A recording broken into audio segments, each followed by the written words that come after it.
ಇದು ನನ್ನೊಂದು ಪ್ರಶ್ನೆ ಸರ್. ದೇಶದಲ್ಲಿ ಅಭಿವೃದ್ಧಿ ನೋಡ್ತೀರಾ, ನಿಮ್ಮ ಸಮುದಾಯದ ಬೇರೆ ನಿಮ್ಮ ಸ್ವಾರ್ಥಕ್ಕಾಗಿ ನಿಮ್ಮ ಸಮುದಾಯದ ಏನು ಅನುಕೂಲ ಇದೆ ಅದನ್ನು ಮಾತ್ರ ನೋಡ್ತೀರಾ? ಯಾವುದೇ ಸಮುದಾಯಕ್ಕೂ ಈಗ ನಮ್ಮೊಂದಿಗೆ ಲಿಂಗಾಯತ ಸಮುದಾಯ, ಒಕ್ಕಲಿಗ ಸಮುದಾಯ, ಎಲ್ಲ ಸಮುದಾಯ ನೋಡಿ, ಯಾವುದೇ ಸಮುದಾಯ ಪ್ರೇಮವಿಲ್ಲದ ಯಾರಾದರೂ ನಾಯಕರು ನೋಡಿದ್ದೀರಾ? ಇಲ್ಲ ತಾನೇ. ಮೊದಲು ಸಮುದಾಯನ ನೋಡ್ತೀವಿ. ಈಗ ನಾವು ಅದೇ ಹೇಳ್ತಾ ಇರೋದು. ಮೊಟ್ಟ ಮೊದಲಾಗಿ BJP ನಾವು ಹೊಗಳ್ತಾ ಇಲ್ಲ. ನಾನು ನೋಡಿ, ಯಾರಾದರೂ ಒಳ್ಳೇದು ಮಾಡಿದರೆ ನಾವು ಹೊಗಳೋದು, ಯಾರೂ ಆಗಲಿ ಹೊಗಳ್ಬೋದು. ಹಲವಾರು ತೊಂದರೆಗಳಿದೆ, ಅದು ಹೇಳ್ತಾ ಇದ್ದೀನಿ. ನಾನು ಹೇಳಿದ್ದು ಈಗ ಮಾತು ಯಾವುದೇ ಆಪ್ಷನ್ ಇಲ್ಲ ಅಂತ ಹೇಳಿದಾಗ ಅಜಿತ್ ಅವರಿಗೆ ಅದೇ ನಾನು ಹೇಳಿದ್ದು.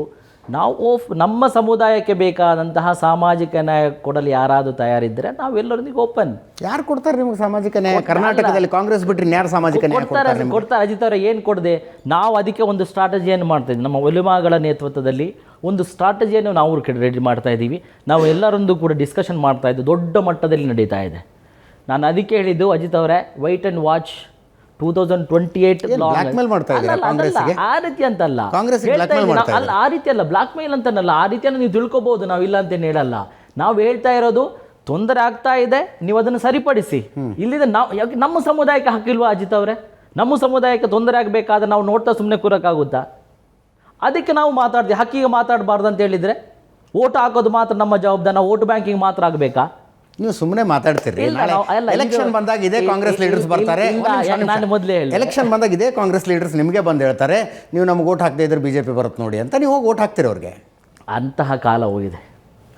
ಅಂತಹ ಕಾಲ ಅದು ಹೋಗ್ತಾ ಇದೆ. ಇಲ್ಲ, ಅದು ಯಾಕೆಂದರೆ ಈಗ ನಾನು ಅರ್ಥ ಮಾಡ್ಕೊಂಡು ಈಗ ಏನನ್ನು ಹೇಳಿ, ನಮ್ಮ ಈಗ ಒಂದು ಸಮುದಾಯ ಎಜುಕೇಟೆಡ್ ಆಗಿ ಬರ್ತಾ ಇದೆ.